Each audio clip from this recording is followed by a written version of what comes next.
What's up? What's up? Dwayne, what's up? Kalia, what's up? CT. CT. You didn't tell me what part of CT. My punk ass is in Norwalk. I just moved here. Low. Low. You want to join, Low? Crawford, #1 pound-for-pound boxer. Well, I just dropped a video. If you guys would like to see it, Bridgeport. All right. How far is that from Norwalk? I just moved out this bitch. I don't even know. Okay, I'm going to do this. I'm going to give you guys the link. I just dropped this video. Literally just dropped it. Let me get the link. Copy link. There we go. All right, here's a link. Boom. Let me pin it.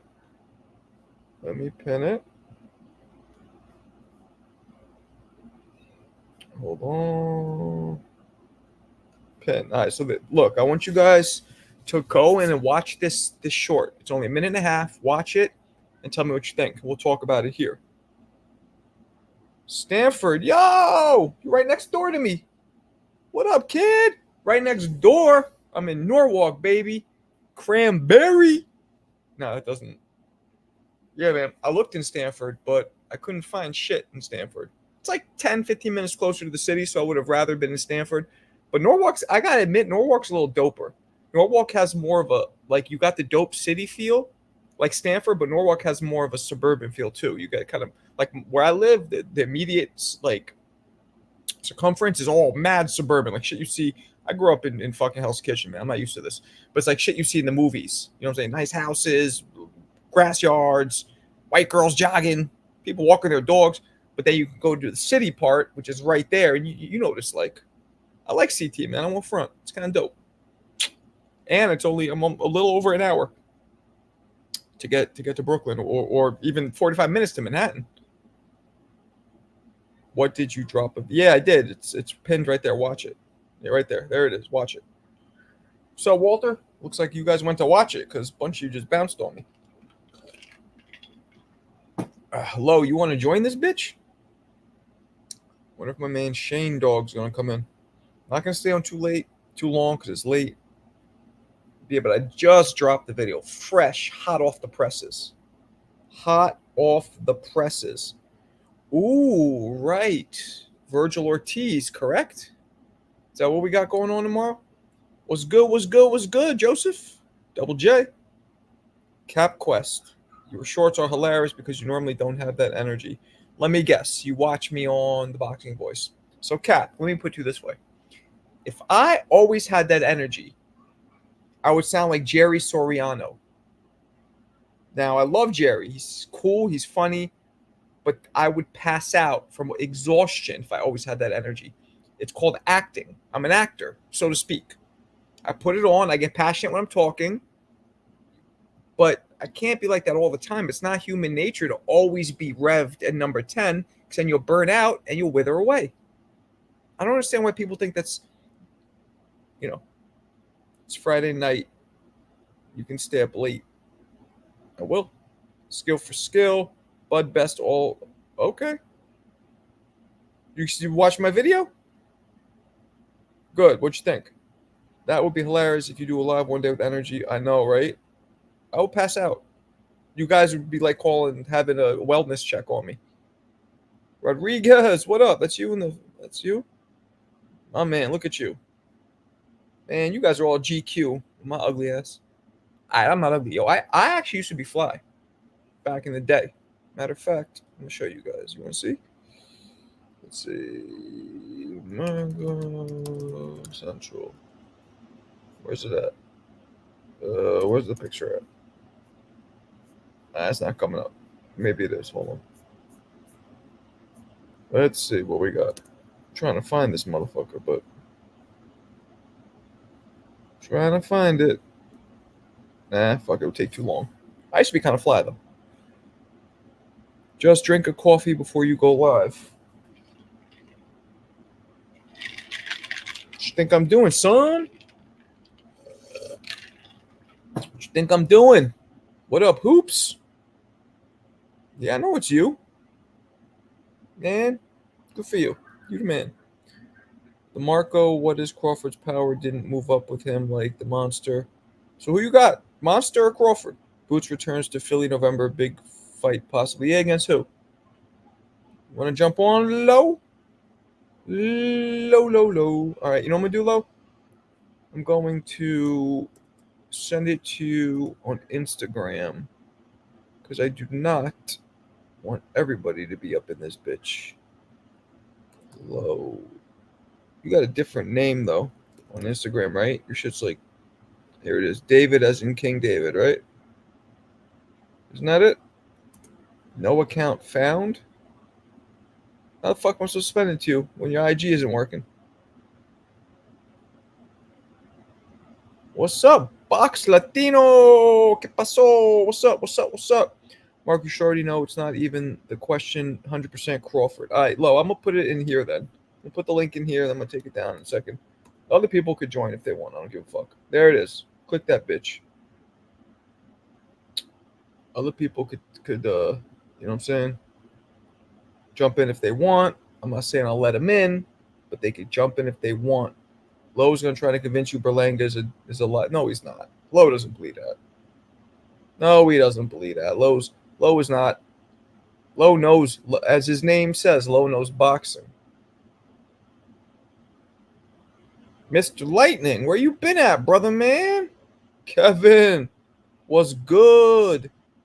Is that your little girl in the picture? Good for you. Yo, not for nothing, but you kind of look like Ludacris in that picture. Just that picture. Maybe it's just me. Maybe I'm being racist. Apologies if that's how it comes off, but you kind of look like Ludacris in that picture. That's not a bad thing. What up, Papa? Yo, Marco, my Instagram is not disabled, man. The same name that's on my low nose boxing, that's my Instagram, but it says my name underneath. It says David, otherwise known as King David. But my Instagram is not deactivated. It says something. The one I just looked up said something, but whatever. I was doing it on my browser, so maybe it was being weird. It's all good. There he is. I learned the volleyball lesson today, man. What's that? Don't go to the boxing gym when you're sick. Why not? Because when you have a cold, when it's involved with your lungs and stuff like that. Oh yeah. You remember, it's not like regular working out. You're breathing. You're using your lungs. I tried to shadow box for one round. I was like, oh my God. I said, let me hit the heavy bag. I couldn't even do that. I said, listen, I left. Low, look at this. Low is Blue Blood's boy. Blue Blood's my man too. What's wrong with that? Who said I'm not Blue Blood's boy? That's what this dude said. I never been on this panel that one time. I got nothing against Blue Blood, but I never been on this panel. Oh, you never even met him? Nah. Oh yeah, that's my man. I met him a bunch of times in person. He's mad. I love Blue Blood, man. Blue Blood is mad cool. Him, a bunch of these dudes. Like I'm cool with a lot of the LDBC dudes. I don't have the same ideologies as them, but they just showed me mad love from the beginning before I had any subscribers. They've all been mad cool with me. So, You know who I'm cool with? I don't know if he's LDBC, but Monty Brown is mad cool, bro. I don't know who that is. Monty Brown, yeah. I don't know if he's LDBC or not, but he's cool. I've been on his platform a lot of times. So, Lo, let me ask you a question. Why the fuck was Canelo Elvis hip gyrating while Berlanga was doing an air guitar meat slap in each other's face? What the fuck was that? In the words of Two-Tone, musty energy. What was that? I don't know. People were trying to say weird. They were trying to say that's some NYC jail shit. I'm like, yo, I've been around a lot of jail dudes and grew up in NYC, and no dudes would ever talk shit doing that ever. I don't know what that was. I can't even tell you that. Man. Like I get like the violation, trying to be like, oh, dudes would be like, suck my dick, like, but you don't start acting it out and right in the dude's face. No. Like I said, I was baffled when I seen that, man. I don't know what that was about. I don't care about all the hoopla. I just want to see the fight. I think that fight is gonna go one of two ways. You ready? One way, the way I want it to go. Berlanga goes balls to the wall, lets his hands go, goes all out, makes it exciting, and then Canelo's gonna clip him and put him out in a highlight reel like he did James Kirkland, or or Berlanga might taste the power early and put his hands in his pocket like Chavez Jr., but even worse, and just try to survive. Canelo's shown that when he fights guys that just go in there to survive, he has trouble getting those type of guys out. He could cut the ring off effectively, but when guys go in there to survive, he's not really, good at catching them. But then again, I don't think Berlanga is slick like that to go 12 if he tries to avoid Canelo. So either way, I think Canelo's going to get his first stoppage in quite some time. Why? For everybody watching who doesn't know, Lowe is also a New York dude like me, both from Manhattan, right? You pretty much grew up in Chelsea. Born and raised in Philadelphia, moved to New York, grew up in Chelsea. How old were you when you moved to New York? 11. So, you're a New York dude then. I feel like 11, 12, 13, 14, 15, those are the years where it really molds who you are. So, But I've been back and forth so much, though. You were, okay. But what I don't get about Berlanga is why his fame, and you're a Boricua too, so maybe you can help me out here. Why did he get so famous? Why did he excel so quickly, having guys like Fat Joe, Tracy Morgan, all these big names? Look, I know the 17 first-round knockouts in a row or whatever it was is a big part of it, but still, what do you think it was that got him so popular? Well, as far as the Fat Joe situation, from what I heard, because I got friends that are, shout out to Four Corners Boxing. That's a YouTube content. That's a little group of YouTube content creators in the Bronx that I'm cool with. They're real tight with Berlanga's father. Berlanga's dad, from what I heard, is a real OG. And I guess I'm assuming that's how Fat Joe knows him, because he's closer to around Fat Joe's age. Fat Joe's in his 50s. Yeah, but they're from the Bronx. Fat Joe's. Oh, no, Berlanga's from Brooklyn. And Fat Joe's from the Bronx. But that don't mean nothing. Okay. Move around. Okay. Yeah. Okay. So that's what I heard. I heard because of Berlanga's father. Berlanga's father is a highly respected dude, from what I heard. Because Berlanga, when you hear him talk, first thing I thought to myself is he's a little delusional. He's like, yo, people know, I'm just a regular guy, but he's talking like he's Tank's level of fame, right? Then I'm thinking to myself, okay, but when it walks around New York and the people that he's with, like it almost gives that impression. He's almost locally famous in New York. If that makes sense. With New York people. What I will say is this. I met Berlanga one time. Right? One time I met him. When was this? This was in January of 2020, right before the pandemic hit. Okay. It was I believe it was the Barclay, the night that Danny Garcia fought against what's the European guy's name? Ivan Redkach. Yes. I met Berlanga, and this is before he was really he was pretty known, because and he was very cool. I ain't gonna lie to you. I'm not even a big Berlanga fan, but he was I can't deny the fact that he was. I don't know how he is now. He was very down to earth, okay. Very humble, very, very, very humble. I can't take that away from him when I met him. And at the time, he was still that guy that was having so many knockouts in the first round. And I seen him fight live for the first time, and he went to the crowd to talk to the people. I went to see when Terrence Crawford took on Ivish Kavalaskas, Mean Machine. That was a great card. That's when Teofimo fought Richard Comey. Right. Berlanga fought on the prelims. Josue Vargas fought. George Camp. It was a good card, bro. And I remember Berlanga came up to the stands and started talking to the people. And somebody asked him, yo, why you knocked him out in the first round? And Berlanga was like, I'm not trying to get paid for overtime. He was cool. I ain't gonna lie to you. Okay. But I've been seeing this happening. I said, man, he's too much is too soon, man. Like the fame. And it sounds like, he's more wanting to be a superstar rather than being a champion. Because he's always talking about I'm a superstar, instead of, trying to be an elite fighter. And I wish him the best. I'm not picking him to win. But, for the sake of his career and for the fact that he's Puerto Rican, why not have another Puerto Rican champion? Poops, what's up, man? What's up, Marco? Chilling. Does Berlanga Does he deserve this shot? Okay, we know Benavidez deserves it, but let's take Benavidez out of the picture. Is there anybody else who deserves it more? 168. Boo Boo, maybe? I don't know. No. He's coming No. off a loss. Yeah, no. Coming off a loss to David Benavidez in that fashion, that's like saying Canelo should fight Caleb Plant again. You know, it's just not really the decision to make. But Berlanga, I don't know. I don't think he's accomplished a lot. He has no championship fights. He's never been a champion. So is there anyone else at 168? I don't believe there is. But also at the same time, David Benavidez was there. We know David Benavidez was the option that Canelo didn't take. Yeah. So it's just another showing that Canelo says he's accomplished nothing. He hasn't done anything. But in a situation where he has to make the decision and he has to go between this guy or that guy, he will always choose the guy who's done less.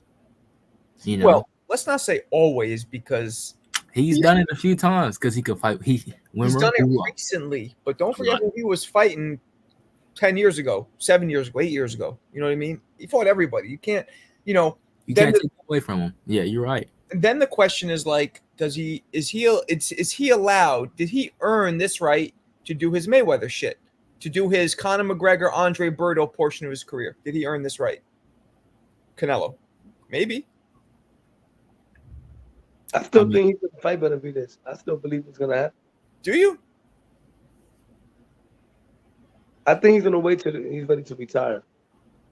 I don't know. For me, I was talking to my coach about it, and he said that he thinks that Canelo is just trying to make a certain amount of money and retire.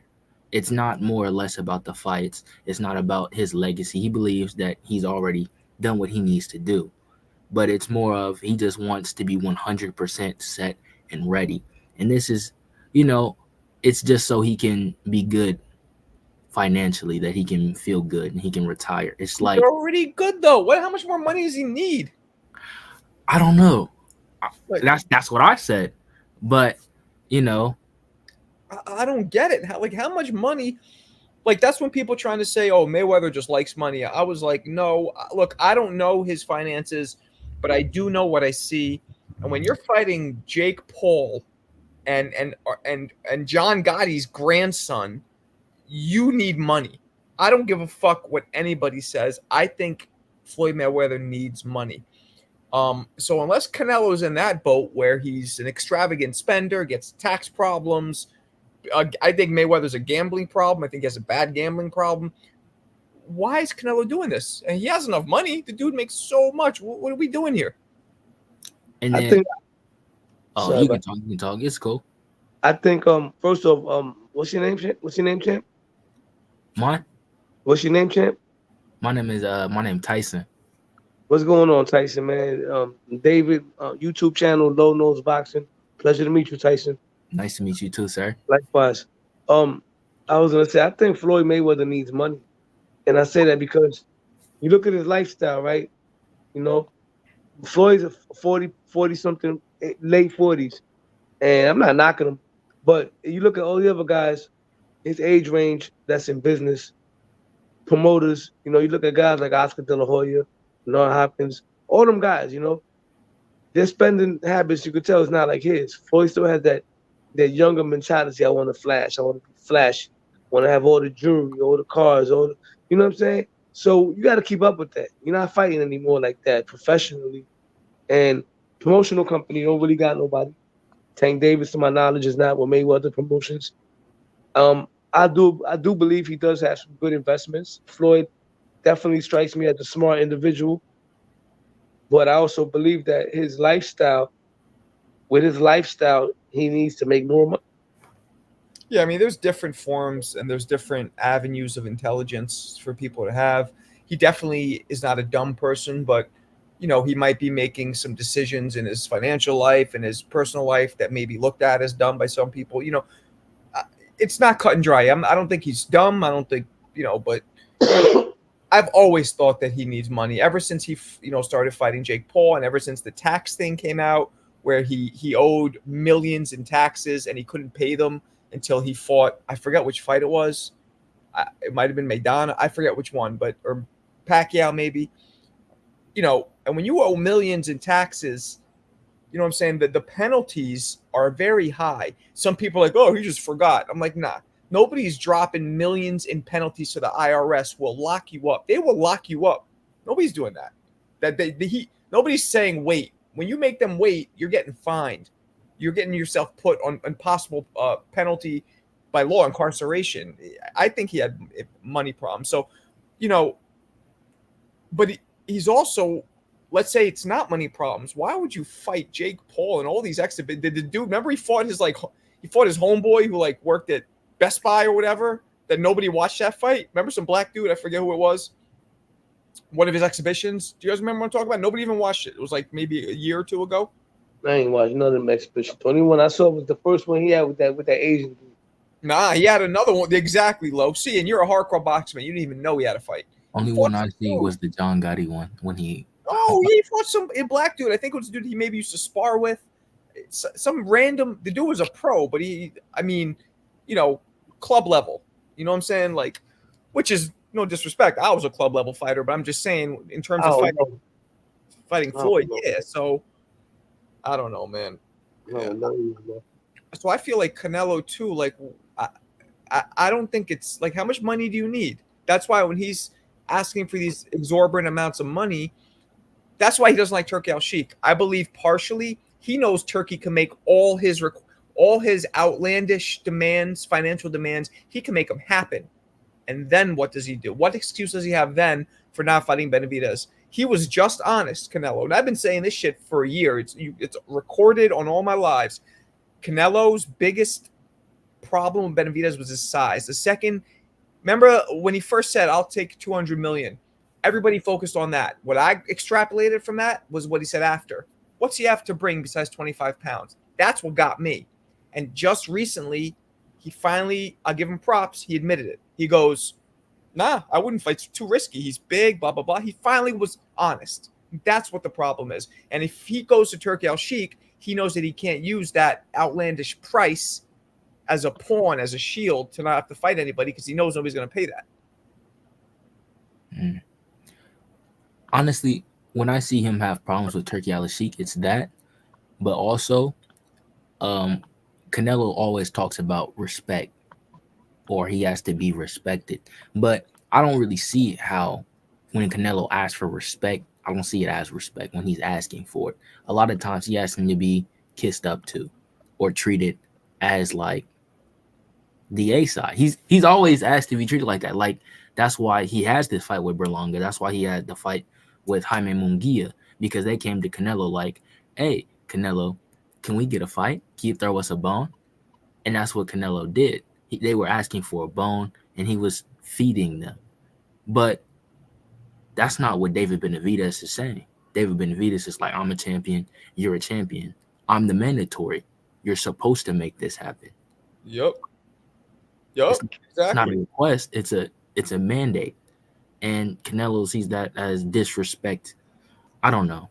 I think Canelo is at a point where he wants to retire, but he doesn't know what to do. And that's why he keeps fighting. You might be right there. You might be right with that one. That you might be right. I think you might have hit it on the head. Yup. But it's what do you do? I couldn't imagine being at their level. Even at the level I was at, you miss it. You miss that rush. You miss all of it. What do you do when you're in front of, hundreds of thousands of people or whatever, 50,000, and then millions at home, and you get all this adulation, all this, and then it just goes away. That's crazy. Yo, to answer your question, what you asked, Uh-huh. I'm okay with this fight. You look at the options. The other guy they were mentioning for Canelo was Chris Eubank Jr. I'd rather see Berlanga. And, amongst the Latin community, this is a big fight. And I don't mean a big fight as far as on a competitive level, like Trinidad and De La Hoya, but it's a big fight. It's a big name fight. Casuals are going to show out. A lot of people talking about it. I have people hit me up that don't watch boxing, right? I just think low. I just think outside of the Boricua pool, who the fuck knows Berlanga? Outside of the Boricuas. Boxing fans know who he is because, like I said, Boxing fans, right. But he's popular. to make it a massive event, we got to have people knowing it outside of just boxing. Well, listen to this. One of my boys called me that he don't even watch boxing. Calls me yesterday. He said, "Yo, who's this Edgar Berlanga kid? I'm looking at him. He's hanging out with Fat Joe. He's talking crazy. Is he any good?" So, I don't want to shit on the fight. I'm like, coming up, the dude was 16-0 with 16 first-round knockouts. Then he didn't score a knockout in a little while. But, yeah, he could punch, And he was like, "Oh, I want to see that fight. Do you think he's going to win?" Because a lot of people, like I'm the one to go to out of all my people. When it comes to boxing, they come to me. And I be giving them advice. And I wish I was as bold as them to gamble, but I don't. Cause for me, it's not a sport. I'll be upset if I lose. But I be giving them advice, and they be winning. Yeah, I mean, I don't think, it's so, I don't get it, man. I think Chris Eubanks would have probably generated more money because Chris Eubanks has a whole country behind him. He's also a good fighter. He's established. He just got knocked out by a guy Canelo knocked out, man. Oh, who just, I forgot about that. Who knocked him out? Not just, but not that long ago. He got knocked out by Callum Smith, little brother. You did he? Yeah, he did. The other Smith. He knocked him out. Nobody want to see Chris Eubank fight. Did he really? Let me see this. I forgot. I didn't realize that. Oh yeah, you're right. Got knocked out last January. Liam Smith. Rumor has it, Boots Ennis, big fight November. That's what I'm hearing. I don't want to, you know what I mean? I don't want to give too much information. I'm hearing it's a good one in Philly. Who's he fighting? I heard it's a good one. I'm hearing some good names, man. Who are the names? Conor Benn, I'm hearing. Conor Benn. I'm hoping it's true. Boots and Conor Benn? That'd be dope. That's what I'm hoping. In Philadelphia. I hope it's in Philly too, because I want them to turn the Wells Fargo to the new Barclays Center. That's good to see. Well, I didn't realize you had so many Philly ties over there. Yeah, man. You cool with Greg Hackett? Yeah, I went to his gym one time, man. I almost got attacked by a pit bull going to his gym. Oh, I think you told me about that. When I left the gym, man, because out in that area they got the backyards and the garages and the stray dogs. Pit bull came out, man. When I was walking to the car, I had to walk real calmly and not even look back. This thing was the size of a horse. Do you know what old heavyweight, not old, but by the name of Terrence K.O. Lewis? No. Okay. And then Ivan Robinson, you know him? Yeah, Mighty Ivan Robinson, yeah. That's my man. Like I know him in person, like in real life. Yeah, that's my man. He's that people don't know. My middle name is Ivan. You know about Rocky Rodney Moore?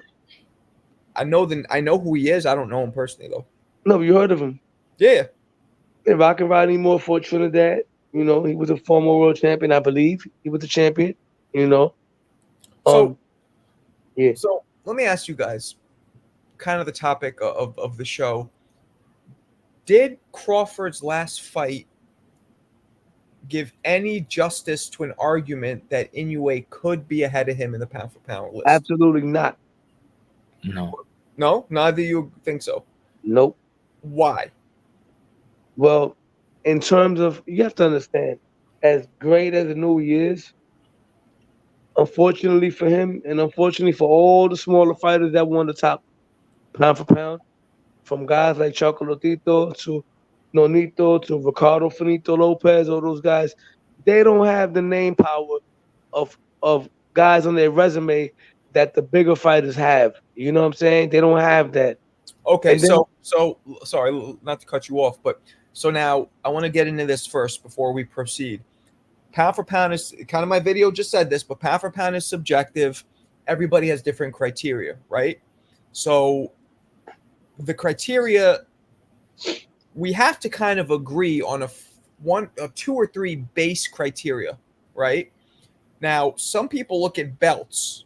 I don't look at belts because belts aren't always the best fighters. Usually they are, right? Usually the best fighters do have the belts, but not always. So when people are like, oh, he won this belt, he won that belt, he won. Yeah, well, Rolly was a champion. Mm-hmm. So I don't look at belts. I look at dominance, accomplishment, which doesn't just mean belts. It means just beating good fighters. And then I look at skill. I look at all those are my three. So Bud was ahead of all of those over everybody up until this last fight, where I saw Bud have a close fight. I thought he could have even lost, or it was a draw. Now I'm hearing that maybe I saw it wrong, but it still was close. I don't think nobody's arguing that Bud got hit more than we've ever seen. It was close. Inoue has never had a fight like that. He got knocked down, true, and if you take that as a major weakness, okay, I don't, because I look at Inoue getting back up and stretching the dude out. You're wrong, Marco. He did have a fight like that, bro. Did he? He fought. Yeah, when he fought the first time he fought Nonito Donaire, right? But nobody thought he lost that fight. No, but still, this was a Nonito Donaire who was past his prime. A great fighter, not to knock Nonito at all. He was past his prime. Yeah. He was past his prime. He was dominated by Rigondeaux. He was stretched by Nicholas Walters. He wasn't the same fighter. Was that fight as close as Bud and Madrimov? The first Bud and Madrimov wasn't that close to me. It was. I only gave him 4 rounds. I had an 8-4 too. I had an 8-4. Okay, so you think that the Inoue Nonito first fight, it was closer than Madrimov? No, the guy broke his face. It was life and death. Okay, he broke his eye socket. I guess maybe I just saw Bud swallowing a lot of punches. And look, he probably still. I should watch it again because all you dudes like Low, like you, I respect you as a fight purist. So I'm hearing it from a lot of people that it wasn't as close as maybe it seemed. That's my thing, Marco. He hit him with some good right hands, right? But you got to win the rounds, man. When you win a round, you got to win the majority of the round. If you got a 3-minute round, you got to win at least 2 minutes out of that round. Shit. But neither of them were doing much. But Bud wasn't doing shit either. They were both so tentative. That's what I'm saying. It was competitive, but it definitely, for me, it was probably his most competitive fight outside of Gamboa and outside of Kavalaskis, because those guys were stopped. But Bud won that fight. Like that, once again, this is the problem I have with boxing fans. Not you specifically, Mark, but people see an underdog do a little bit more than what they expect, and right away, oh, he won the fight. And I'm going to give you an example. Teofimo versus Jermaine Ortiz. The guy went in there to survive. He went in there and fought like Jamel Charlo. And people say that he won the fight. The only difference between the Teo fight with Jermaine and Charlo and Canelo is that Canelo knows how to cut the ring off. So he won every single round. I kind of disagree. I thought that dude was hitting Teo too, though. Nah, he wasn't, bro. He was running, bro. He was punching from arm's distance without even connecting. I gave Jermaine Ortiz 4 rounds, bro. It wasn't a good-looking win either because Teo did not cut the ring off effectively, but Jermaine went there. That's not boxing, bro. That's right. I think he won 4 or 5 rounds. That's about right. But that's not even 5. I gave him 4, bro. Well, whatever. That's only 1 round more. 4 or 5 is about right, and that's then the same thing with the Sandor Martin fight, right? With the Sandor Martin fight, people was like, "Oh, you got robbed." Dude, I saw that fight live. I gave Sandor Martin 2 rounds, maybe 3 the most out of the whole 10 rounds, and one of them was the knockdown round. So what Casanova here just said, I kind of agree. I don't agree that he won. I agree that he was hitting him a lot and he made the fight close, but he was running. So I think a lot of people he was tapping running part, kind of like what Shakur did. Shakur beat the last dude, but he was running. You know what I'm saying? But the difference is, though, Teo did more than what De Los Santos did. At least Teo was swinging for the fences. De Los Santos was walking in there. He wasn't doing anything. Absolutely. But not the opponent. Let's talk about the fighter we're talking about. But both guys, the A-sides we're talking about, they both moved a lot, but they still won, even though they moved a lot. So sometimes when you're retreating the whole fight, so it turns some people off. And they just that's why he's not going to – I don't think he's going to beat Gervonta because, for one, Gervonta Davis is the kind of fighter you got to beat him. And on top of that, he's a media darling. He's one of the faces – he is the face of American boxing. Right. So if you're going to go in there, and this is how I can see that fight going. If Shakur goes in there and boxes beautifully, because Shakur is capable. I picked Gervonta to win. But if Shakur wins, I wouldn't be surprised because Shakur does have the skills to do it. But I can see it looking like a Canelo versus Erislandy Lara fight where he's going to have his little nice rounds. He's going to move around. And people are going to say, oh, my God, he went the distance with Tank. He won. Even though Tank probably was the effective aggressor. And if it's close like that, they're going to give it to Tank. Mm-hmm. Okay? So Tank is a dangerous guy to fight because you're going to have to beat that guy. You're going to have to take chances. And I don't think Shakur has the power to even get his respect. And once again, people talk about Shakur's boxing skills. This is not a flat-footed guy that just got one punch power. All the slick stuff that all them other guys can do, and I'm talking about the rest of the Kings, Shakur, Devin, T.O., Tank could do all that too.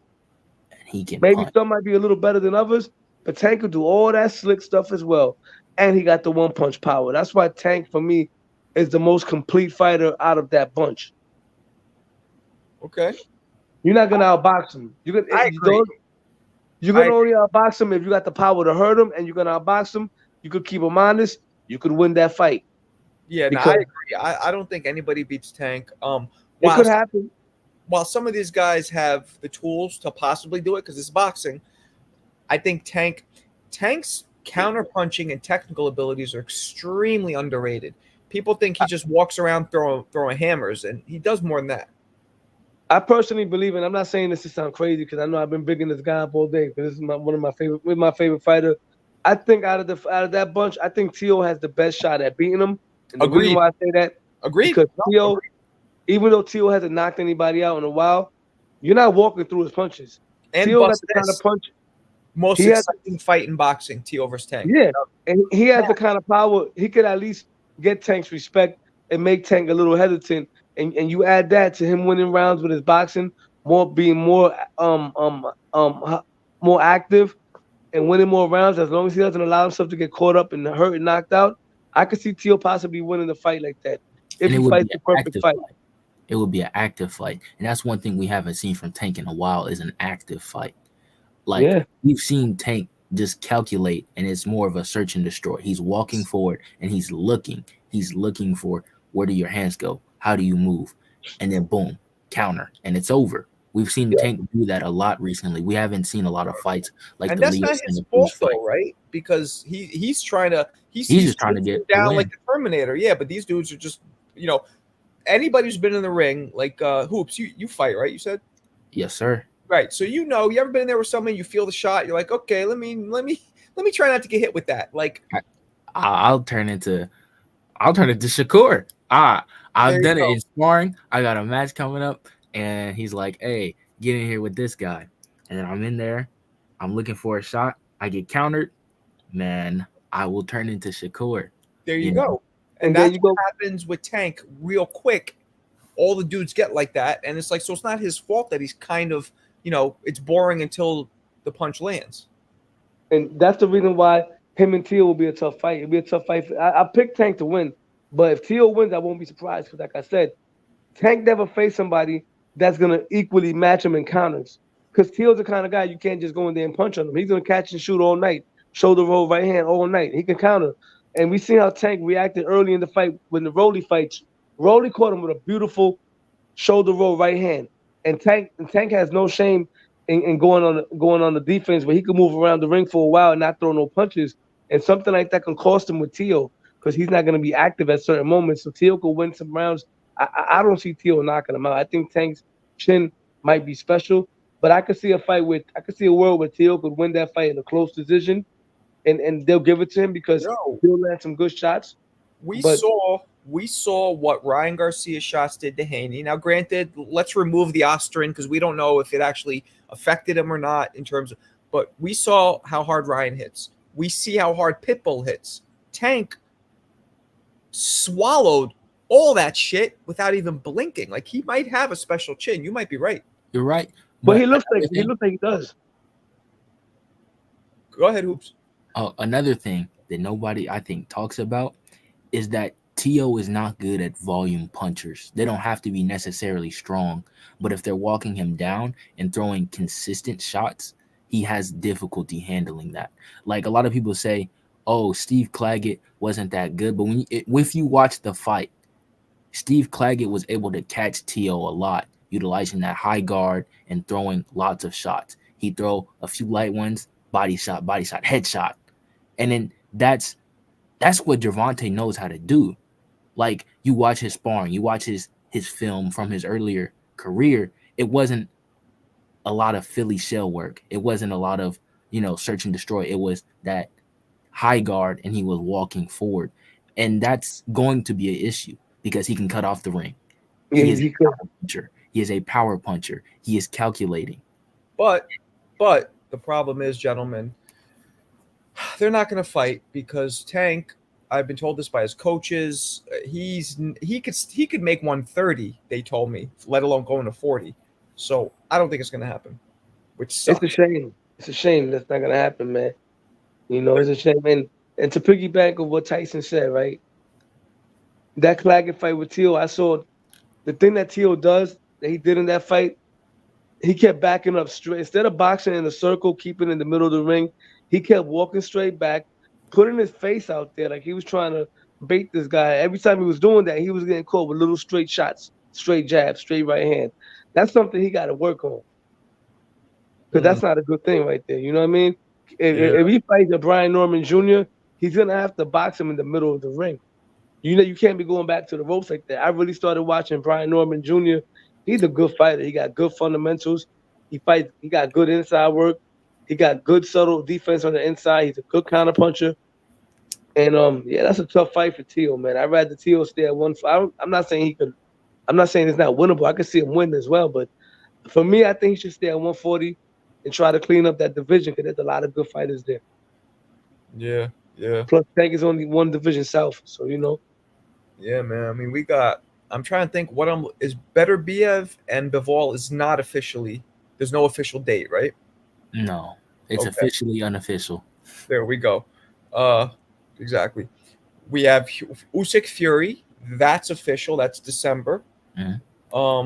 I'm looking forward to Tyson and Jake Paul just because I am looking forward to it, but I'm not. It's That's kind still of gonna like happen. November 15th. I mean, it's official. It's set. It's in stone. But obviously, there's huge possibility Tyson pulls out because he's almost 60. Oh, But I do want to see that fight. I don't know. I think a lot of times it's just we want to see if Mike Tyson is still Mike Tyson.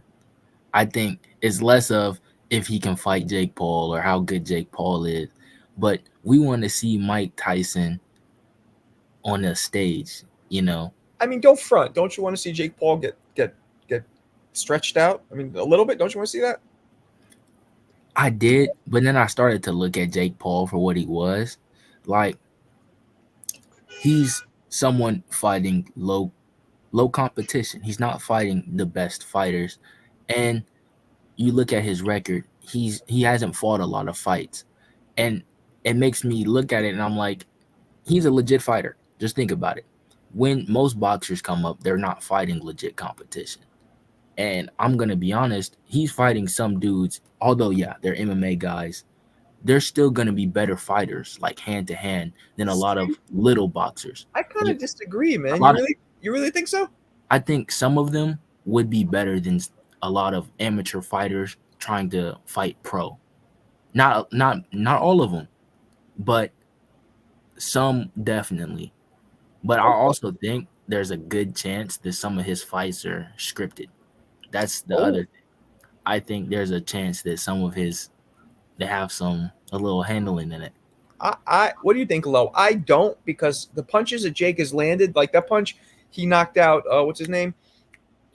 Tyrone Woodley with, that was not I mean, he fucking cracked it. Like these punches are really landing. So I don't know. What do you think, Lo? You think some of Jake Paul's fights might be fixed? I don't really. I don't get into that. I don't think so. What I will say about Jake Paul is this: at one point, I was like, man, I want to see him get knocked out. Now I don't feel that way no more about Jake Paul. I actually kind of like Jake Paul. He's good for boxing. Now, if he fights Tyson, I'm going for Tyson all day. But I don't watch Jake Paul and look at him like, oh, he's a villain. I don't look at him in that light. Jake Paul is good for boxing. You know, he did great things for Amanda Serrano. And, you know, he's a legitimate boxer at the end of the day. No, he is. Yeah. He's put in the work. He's like, Yeah, people say he's not a boxer. I'm like, when you're in the ring, when you're in the gym every day, when you're being trained by a professional, when you're fighting professionals, when you're sparring professionals, you're a professional. That's what it takes. And he's that. He's a. Does he deserve the level of fame he has for boxing? No, but he is a boxer. You can't say he's not a boxer. No, exactly, man. So and Dane's holding it down for the sport too. He's beating all the MMA guys that's coming over here trying He's to giving Serrano $1 million purses. You know, first female to ever get that, right? Yeah, like I said, he's holding it down for boxing. He's beating all the MMA guys that's coming over and trying to box. Yeah, man, I can't believe Fury almost lost. I mean, something he did lose to Ngannou. That was Yo, to touch up on your pound for pound talk, I forgot, man. go for it. Usyk is the only one that I could debate with as far as pound for pound, along with Bud Crawford, because the dude went in there and beat a dude, even though it was close. He beat a dude that was 40 pounds bigger than him, man. And then you See, add that to what he did. To me, though, Lo, I thought Usyk won that fight or it was a draw, right? So it was so close. That removes him, in my opinion, because a dude like Tank, a dude like Crawford, a dude like Inoue, they've never almost lost to anybody. Yeah, but this is the guy that's 40 pounds bigger with skills, though, man. It's a difference. Tank is not in there with a guy 40 pounds bigger than him with skills. You know, same thing with Crawford. He's not in there with somebody that big with skills. You got to put that into consideration. He's fighting a guy 40 pounds bigger than him, and he started his career at cruiserweight. You got to give him props for that, man. Were you going to say, oops? There are not, like you said, he's a big guy with skills, but he's not just a big guy with skills. This is Tyson Fury. You got to understand, he's a champion. He's good. So for him to go in there and win, and he caught Tyson Fury with a lot of shots. It was a good counter game. It's a good fight, right? So the reason that I think that he's one of the only fighters in contention with Bud is because he's moved up, and that's one thing that goes pound for pound. Like, exactly. It's what you do in your weight class or surrounding weight classes, and you have to look at, okay, does their power go on with them? Does their speed go on with them? Are they able to do this in contention with fighters on a high caliber in the weight class? And that's what you've seen. You've seen this from Bud, moving from 135 to 140 to welterweight, and now at 154, You've seen Crawford still be able to rock guys. And even in that Madrimov fight, he hit Madrimov a lot of times with a lot of clean shots in those later rounds. And you've seen Madrimov's legs just go. He respects the power for sure. Hold on, I got to answer this. Alan saying that Tank never fought a guy top 7. Come on. Barrios, Santa Cruz, Frank Martin. Who am I missing? I'm missing one more that he fought that was top 7. Barrios, Santa Cruz, Frank Martin. One more. Who was it? Who? Pedraza was the champion. Pitbull. Excuse me. Right, Pitbull. That's ridiculous, Alan. You can't say I never fought somebody top 7. Yeah, he might not have the superstars in the division, but come on. Marco, another thing to add legitimacy to Usyk, right? Remember, he beat a man that before that, people were saying that Tyson Fury beats every heavyweight head to head in a fantasy matchup. A lot of people were saying that. I was one of them. Yeah. And Usyk beat that dude from pillar to post, even though it was close. Mind you, pillar to post. Pillar to post. I mean, he was getting his ass whooped until that round. That round, he had like a big rag dog, bro. One round, and then one round he whooped his ass, and then the rest of the fight, I think Fury maybe won 2 rounds or 1 tops, and Fury was running and Usyk was chasing him. So it left our brains with he almost got knocked out, and then he was running the rest of the fight. So that's how we left our brains. But Fury hurt him 2 or 3 times before that. I'm really curious to see what happens in the rematch when Fury doesn't. It's going to be some Wilder shit. Remember the first fight with Wilder?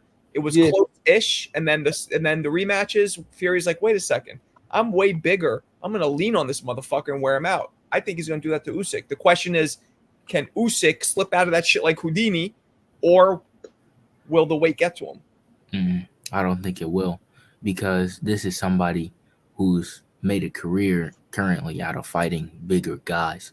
And you can see that Wilder, no offense to Wilder, he's been a big puncher, but that's not always been his thing. Yeah. I mean, Fury, I'm really curious to see what happens. We also didn't think Usyk could punch, and boy, he hurt Fury. Now people are saying, well, maybe Fury has no chin. He's been dropped by Steve Cunningham. He's been dropped by somebody else. He was dropped by because the only person before that to really drop him repeatedly was Wilder. But Wilder's one of the hardest punchers in history. So people were more, Wilder drops you and you get back up, you get praise. You know what I'm saying? But now people are starting to say maybe Fury's a little chinny because he's gone down, 4 different opponents have dropped him. I have a question. Yep. What do y'all consider a chin? Not getting knocked down or keep getting up from or keep getting up Say that again. from getting. Not What getting do y'all knocked consider a down. chin? Not getting knocked down or keep getting up from the big hits. You asking what's better? No, which one is the chin? He's asking. That's Not getting knocked down is of course better. Yeah. But if you keep getting up, is that a chin? I don't know. It's a good question, man. Because, Or that's your will, or that's your fighting will. No, I mean, no. I'm sorry. Go ahead, Mark. I'm sorry. no, you go. Go ahead, Lo.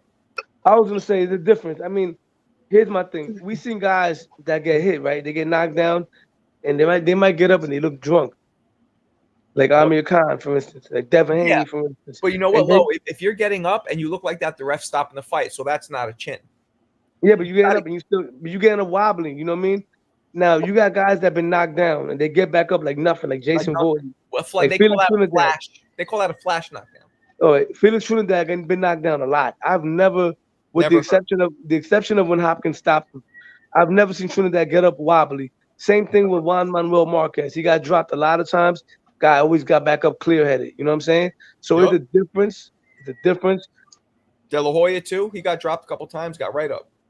Early in his career, because Oscar goes down for me as somebody who had a granite chin. Oscar, well, I mean, who? Ike Corte dropped him. And one fight early in his career against Giorgio Campolano, and then he was dropped by Bernard Hopkins with the body shot. So Oscar had a great chin. He been there with a lot of guys that could punch. Did, yeah. So I mean, a chin to me is somebody that's interesting. So is it considered a good chin if you go down, even if you get back up like nothing? I don't know. Maybe not. No, because Fury to me, even though Fury gets up a lot, but Fury never. To me, I never looked at him as a great chin heavyweight. A great chin heavyweight to me is like Ray Mercer. Ooh, I met Ray Mercer in person a couple times. That's my man. Ray Mercer was. I mean, if it wasn't for Lennox Lewis happening to be alive in the same time, and some people thought Mercer beat Lennox. For me, that was one of Lennox's best fights. That was an action fight, bro. You thought Mercer won, or you thought he lost? No, I thought he lost. At the time, I was a Lennox Lewis hater growing up because everybody from the East Coast, or from America, right? I was pro Riddick Bowe, bro. I wanted Lennox Lewis to lose so bad. Until he threw the belt in the garbage, I was like, oh, okay. So watching that fight, I was all cheering Ray Mercer. I was Ray Mercer out for that fight. You two young fellas, both these guys, I'm pretty sure teenagers right here. Hoops and Dwayne are both like 16, 17. You guys probably, 16. I don't know if you know this, 16. Hoops, how old are you? Like 19, 18, something like that? I'm 15. I'm about to turn 16. 15. Look at these guys. You see how fucking mature they sound? But anyway. A lot of boxers are like that, though. Boxers are mature, man. They're not like regular kids. I don't know if you guys have ever heard of this, but Riddick Bowe threw his belt in the garbage can when Lennox Lewis was his mandatory challenger. Riddick Bowe, instead of fighting Lennox, had a live press conference and picked the belt up and threw it in a garbage can. And people talk about Benavidez ducking, Canelo ducking Benavidez.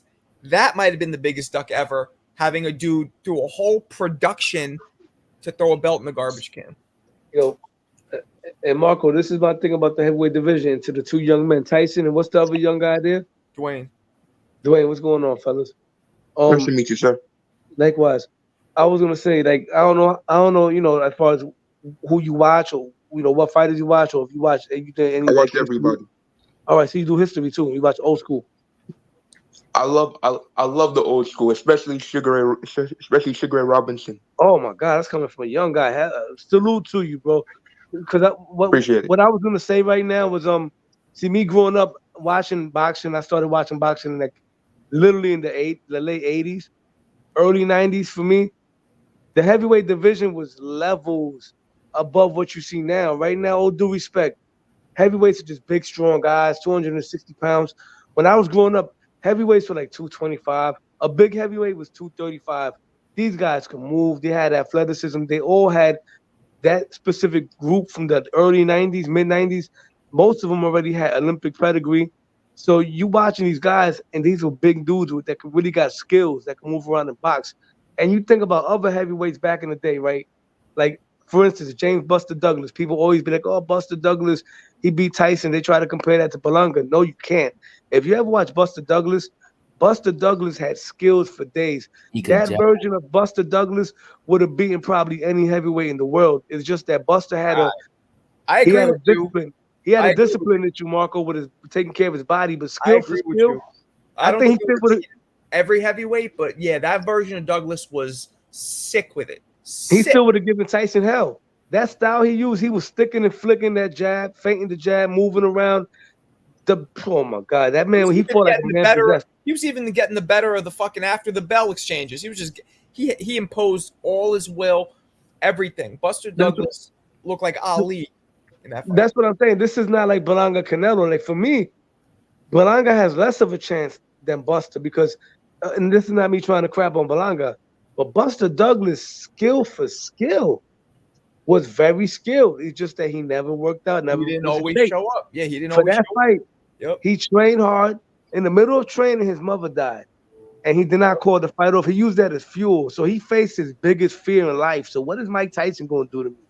You feel what I'm saying? That was his mentality that night. Yeah, that's what I'm saying, man. It was, yeah, I tell people that all the time, man. That Buster Douglas, the skill he had, so many fighters are like that.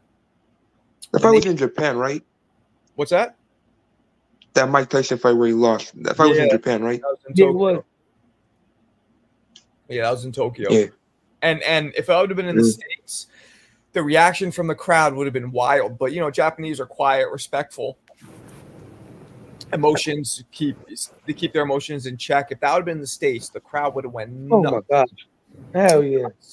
I don't know. It was, for me, looking back on it, because like I was named after Mike Tyson. Like, I don't know. It was really hard to watch. Like, what was hard to watch about it was seeing Mike Tyson on the canvas, on the ground, but it wasn't that. If you look at his face when he's looking for his mouthpiece, he doesn't know what he's doing. He's stumbling around. He picks it up. He falls back onto the ground. It was just like, man. But you have to understand, like, that was 11 rounds of a sustained, vicious, merciless ass whooping. Like, Tyson had a chin. People don't realize that. Lennox knocking him out, Holyfield, Douglas, they were whooping his ass with clean 225 to 250 pound men, solid, clean punches landing over the course of 10 to 11 rounds it took. You know, so that's one, you know, he got a lot of punishment, Tyson. You know, he was usually the one giving it out, but the few times where he lost, he took vicious beatings. And he just keeps going. He's a great fighter. But he always most of the time he got up. I think a lot of times Tyson had he wouldn't go down until it was the only time he'd go down. I think he was a showing of a good chin, but not a great recovery. The thing that hurt Tyson's career. I'm sorry, go ahead. No. I felt like he stopped moving his head. He lost his head movement. Kevin Rooney. He stopped moving his head. My old trainer, and that's what. My old trainer was Kevin Rooney. I don't know if you guys, most of you guys know that. That was Tyson's trainer, but right until Tyson left with Don King. And the second he left Kevin, and I learned that was the first style. Second style I learned. I turned amateur at 13, and at 15 I started being trained by Kevin. So that was the real first style I really learned. And I know all about the Tyson style. That's my point of saying this. And he abandoned that style almost completely after, which you're right, Dwayne. The majority of that was as simple as just he didn't move his head as much. And like when I watched him when he was like in his 20s, I kept seeing his head move, but then once I started watching more film of him in his later fights, he just stopped moving his head. And no combination punches. That's like where it went. Right? He would just walk in, throw one punch, maybe two at a time, tops. But the young Tyson moved his head through 5, 6, 7, 8. His hand speed, I got to be honest, Tyson's hands, he has the fastest hands out of any heavyweight by far. I think he was faster than Ali. His jab is underrated. This was a guy that was so short. He was still out jabbing guys that were bigger because he would jab with his head off the line. He would tilt his body to the left and shoot like a half uppercut jab, man. The thing that hurt Tyson's career is when he went to jail, right? When he went to jail, that's when because when Tyson first came on the scene, when he became a champion, he was beating the guys that was already, fading out. And then when he went to jail, that's when that young crop of heavyweights came up. That's when Evander came up. That's when Buster, Riddick Bowe, Yeah, but I'm talking about their prime, Lennox Lewis, Michael Moore. Don't forget though, Lo. I think it was before jail. He lost to Buster Douglas before jail.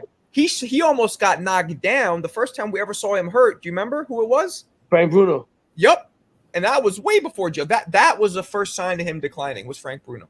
Yeah, but even then, he bounced back nicely with those 2 wins over Razor Ruddock, who also was one of them young guns. That's the only one he fought. And then, like I said, Evander came out in his prime. Lennox came out. Riddick Bowe, Michael Moore, Ray Mercer, Tommy Morrison, George Foreman 2.0. He missed that whole crop. That whole little wave right there. Because that's when it was looking like, oh, man, Tyson could really have some competition. This is when he was in jail. This is when Evander became champion, and then Riddick Bowe was the first one out of that young crop to step up and become a champion. You know what I'm saying?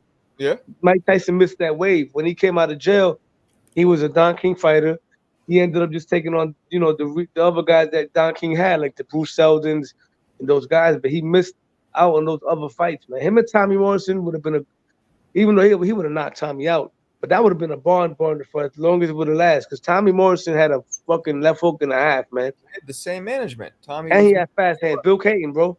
Yep, Bill Caton and Steve Lott. Yeah, those are my guys. Yeah, man. Mike Tyson's my favorite white heavyweight, man. I'm not Mike Tyson. Tommy Morrison. Your favorite white heavyweight was Tommy Hell Morrison? yeah. I was a Morrison fan. I Jack Dempsey? I didn't grow up watching Jack Dempsey. So Me neither, but you watch the video. I ain't study him though. I really ain't study him like that. Jack Dempsey is the greatest white head. Oh, Marciano or Dempsey, one of the two. Oh, I never said Tommy was the greatest. I said Tommy was my favorite. Okay. The greatest got to be Marciano. Mm-hmm. Or Dempsey. There's argument for that. Yeah, there's argument for that. Yeah, I mean, and then you got, God, who else? The white dudes. Had to be those guys. Gene Tunney. Do you guys know who Gene Tunney is? Not a clue. Heard of him. Gene Tunney's the only guy who to beat Jack Dempsey in his prime. Gene Tunney retired with only 1 loss, a man who he knocked out in a rematch. Gene Tunney was the first modern boxer heavyweight champion. Because back then, remember, you guys could see my video, right? They used to do kind of fight like this. Gene Tunney was the first guy to kind of do this, hop around, pop the jab, move. He was the first guy to box modern and counter and look very much like a modern day Ali or whatever. Yeah, I want to ask the young guys something, man. What you think about, the best lightweight is Gervonta Davis, right? Tyson, and what's the other guy's name again? I'm sorry. Dwayne. Dwayne. All right. Let's say if Gervonta Davis, right, were to jump up 2 weight classes and beat Bud Crawford at 147, how would you look at Gervonta? He'd be the best fighter pound for pound. Just to give you guys a history lesson. I'll put him top 10. Just to give you guys a history, that's what Roberto Duran did. Roberto Duran he turned pro at 119 at 16 years old, became a world champion at 135, undisputed. And the 2-belt era means that if you hold those 2 belts, you're the best fighter. There's no room for a weak champion. Roberto Duran moved up from lightweight to welterweight to beat somebody better than Bud Crawford and Sugar Ray Leonard. And then eventually at 37 years old, way past his prime, he moved up to middleweight to beat Iran Barkley, who had knocked out the guy that knocked out Duran. That's crazy stuff right there, just so y'all know. Yep. Yeah, Duran was no joke. He's one of the few guys who continued his dominance and one of the few guys as he got older and as he moved up in weight classes and maintained. I mean, he didn't have the same crushing power, at super middleweight and at middleweight, but still put dudes down though. Yep. One of his the power carried. Yep. And I say that because of a lot of people, because I had this debate with Nestor Gibbs. Because Nestor kept talking about, out of the 4 kings, Duran was just a face forward punch at the bro. No history really. So Duran, see, as a lightweight, Duran was very aggressive, right? As he moved up in weight, he became more crafty. Duran had very good defense, underrated defense, great head movement. A lot of stuff Canelo does when he turns his head to the side, He got that from Duran. And Duran was able to do this while fighting a fast-paced fight, while using feints, being crafty, turning you around. Duran was very skilled. You cannot be a punching bag and go from 135 all the way to 160. It's not gonna happen. You gotta have skills. I agree. And then I think the perfect Duran is Duran when he fought Leonard for the first time, because it showed a lot of things. Leonard, he fought Benitez, and Benitez was, to a lot of people, the fifth king. Benitez he was a great boxer. He didn't always stay in the best of shape, but he had wonderful head movement. But Leonard could hit Benitez. He couldn't hit Duran a lot of times. His jab wouldn't always land on Duran. He had good head movement. He had good defense. And Duran, for some rounds, was outboxing Leonard. He was outboxing him, and he was outfighting him as well. So he's fighting him on the inside, and then when Leonard tries to go back to doing what he does on the outside, he's not hitting him. He's not out-jabbing him. Duran's moving his head. Lo, you hear this kid? He's 15. Right. I'm listening to him. I'm amazed. He's talking about Alfredo Benitez. Yeah, man. Kid is 15. Good. No, and you're correct, by the way. Everything you said is spot on. Yeah, man. And Benitez Benitez is my favorite fighter, though. Sugar Ray Leonard is my 100% my favorite. He's the only fighter, one of the only 3 or 4 that I think would have had a great chance of beating a prime Floyd Mayweather. Yep. I agree with that. I feel at 147, because you can't put Pretty Boy, because Pretty Boy was below 147, and Sugar Ray started at 147. So it will have to be the best version of Floyd at 147 that I've ever seen, even though the dude was smaller than him. And people don't realize, right, that he knocked out Floyd's pops. Now, I know Floyd's pops is not Floyd, but, it gives you a little taste of him. I got Ray beating him, bro. I got Ray beating him because his activity, a lot of punches and combinations. I can see him stealing rounds. I got Ray and Tommy Hearns being. See, I don't got Tommy Hearns. I don't got time. Tommy Hearns was not a smart fighter. He was just big and powerful and fast. I got. What? He had a jab. He had movement. Because that's how he beat Leonard. That's how he beat Leonard. He didn't beat Leonard. He didn't beat Leonard. That's how he outscored Leonard. Yeah, I think he beat him because he was rangy. He kept his distance. He was able to throw those hard, quick, and long shots. Floyd never faced that before. Floyd never fought a tall guy that fights a tall fight, that moves around his jab and keeps that distance, and then has that one punch right hand power as soon as you. No, he didn't. But we've seen Hearns's his weaknesses. Whatchamacallit?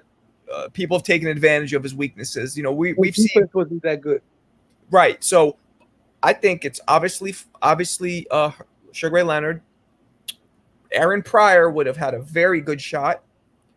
I think Duran from the first Sugar Ray fight would have gave Floyd hell too. Maybe Duran. Pernell Whitaker. I don't think Floyd beats Pernell Whitaker. I think Floyd beats him. I don't think so. I think he won't be able to hit him. No, man. I'm gonna tell you why. That fight that'd be a lot of missing between both guys. I think Floyd, as great as both of their defenses, Floyd was a little bit better. He was a little faster, more explosive, better offensively.